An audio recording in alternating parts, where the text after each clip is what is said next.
আসসালামুয়ালাইকুম। আজ হাজির হয়ে গেলাম জনপ্রিয় একটি স্ট্রিট ফুড নিয়ে। তার আগে বলুন, কার কি পছন্দ, চটপটি না ফুচকা? আমার তো দুটোই ভীষণ পছন্দ। তা আজকে আমি চটপটি লাভারদের জন্য নিয়ে আসলাম। হ্যাঁ, দেখে নিশ্চয়ই বুঝতে পারছেন আমি আজকে তৈরি করে দেখাবো জনপ্রিয় স্ট্রিট ফুড চটপটি, তাও খুবই সহজভাবে।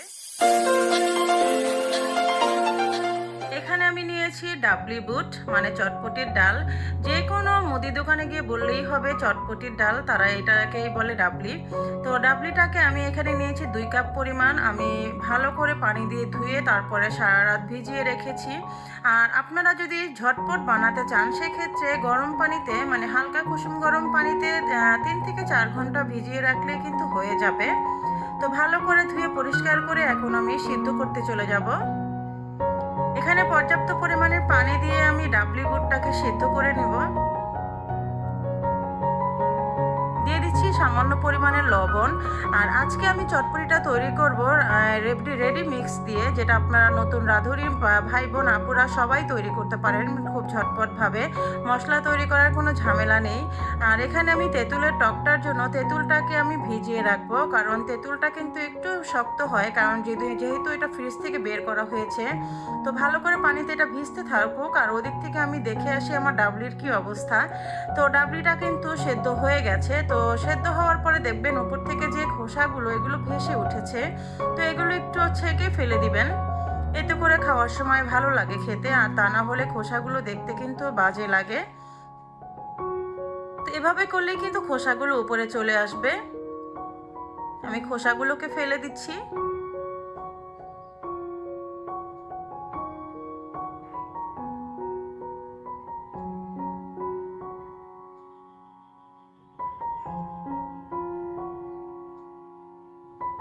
এভাবে করে কয়েকবার উল্টে পাল্টে দিলেই কিন্তু খোসাগুলো উপরে ভেসে আসবে। আর খোসাগুলোকে ফেলে তারপরে আমি মশলাগুলো এখানে অ্যাড করব।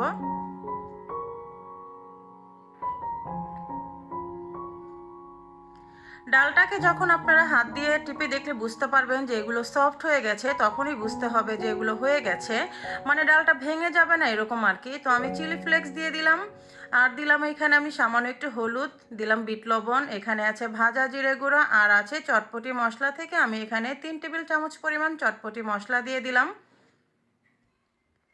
হলুদটা এখানে অপশনাল, না দিলেও চলবে, আমি শুধু একটু কালারের জন্য ইউজ করেছি। আর এখানে আমি সেদ্ধ আলু আছে 2টা, সেদ্ধ আলু আমি ভালো করে চটকে দিয়েছি, মানে ভালো করে, মানে অল্প অল্প চটকাবো আর কি, একটু আস্ত থাকবে আর একটু মিহি হবে এমন অবস্থা, একেবারে চটকে ফেলবো না মিহি করে। আর ডালটাকে কিন্তু গলিয়ে ফেলা যাবে না, তাহলে খেতে ভালো লাগবে না, মানে ডালটা সফট হবে কিন্তু গলে যাবে না এমন অবস্থায় থাকতে হবে।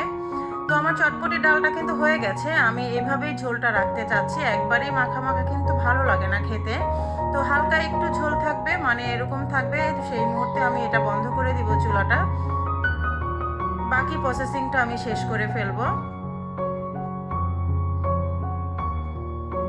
আমি যে তেঁতুলটা ভিজিয়ে রেখেছিলাম সেটা অনেকটা সফট হয়ে গিয়েছে, এখন হাত দিয়ে একটু চটকে নেওয়ার পালা। আসলে চটপটি বানানোর সময় রেসিপির ইনগ্রেডিয়েন্টসগুলো আপনারা আপনাদের রুচি অনুসারে দিবেন, কার কেমন ঝাল পছন্দ টক পছন্দ সেইভাবে দিবেন। আমি আমার রুচি অনুসারে দিয়ে দিব। আমি একটু টকটা পাতলা খেতে পছন্দ করি, যদি আপনারা ঘন খেতে পছন্দ করেন সেক্ষেত্রে আপনারা ঘন করবেন। তো এভাবে তেঁতুলটা চটকানোর পরে যে আঁশ বা বিচি থাকবে সেগুলো ফেলে দিব। লবণ দিয়ে দিলাম, চিনি দিয়ে দিলাম 2 টেবিল চামচ পরিমাণ, এখানে দিলাম বিট লবণ 1 টিস্পুন, দিচ্ছি চিলি ফ্লেক্স 1 টিস্পুন, ভাজা জিরা গুঁড়া 1 টিস্পুন, আর চটপটি মশলা এখানে দিয়ে দিচ্ছি, আপনারা আপনাদের ফ্লেভার অনুসারে দিবেন। আর এটা হচ্ছে লেবুর খোসা, এটা অবশ্যই দিবেন, খুব সুন্দর একটা ফ্লেভার আসে। দিয়ে দিচ্ছি ধনিয়া পাতা কুচি, কাঁচামরিচ কুচি, আর দিব লেবুর রস। তেঁতুলের টকে লেবুর রসটা অবশ্যই দিবেন, এতে করে খুব সুন্দর একটা ফ্লেভার আসবে। এখন ভালো করে মিশিয়ে নিব। আর অবশ্যই টেস্ট করে দেখে নেবেন যে কার কতটা প্রয়োজন। যদি টক বেশি হয়ে যায় সেক্ষেত্রে চিনি দিতে পারেন, বা ঝাল বেশি দরকার হলে ঝালটা বাড়িয়ে বা কমিয়ে দিতে পারেন। এখন আমার প্রেজেন্টেশনের পালা। তো আমি আগে চটপটিগুলো আগে দিয়ে দিচ্ছি, মানে ডালটা দিয়ে দিচ্ছি। ডালটা দেওয়ার পরে এখানে আমি দিচ্ছি শসা কুচি, দিচ্ছি পেঁয়াজ কুচি, কাঁচামরিচ কুচি, ধনিয়া পাতা কুচি, দিব চটপটি মশলা, দিব টক। এখানে আপনারা ভাজা জিরা গুঁড়া, বিট লবণও দিতে পারেন টেস্ট অনুসারে। এখানে দিচ্ছি ডিম কুচি। এখন সবগুলো ভালো করে মিশিয়ে নিতে হবে। বাস, চটপটি কিন্তু রেডি। এখন আর সার্ভ করার পালা। আর যার যেরকম ঝাল টক পছন্দ এক্ষেত্রে কিন্তু আপনারা সেটা নিতে পারেন, টকটা বাড়িয়ে নিতে পারেন। কিন্তু এভাবে আপনাকে প্রেজেন্ট করতে হবে অতিথিদের সামনে বা আপনার বাসায় পরিবারের সবার সামনে। তো অনেক ঝটপটভাবে কিন্তু তৈরি হয়ে গেল জনপ্রিয় একটি স্ট্রিট ফুড চটপটি। আশা করছি সবার রেসিপিটি ভালো লেগেছে। ভালো লাগলে একটা লাইক দিবেন আর কমেন্টস করে জানাতে পারেন।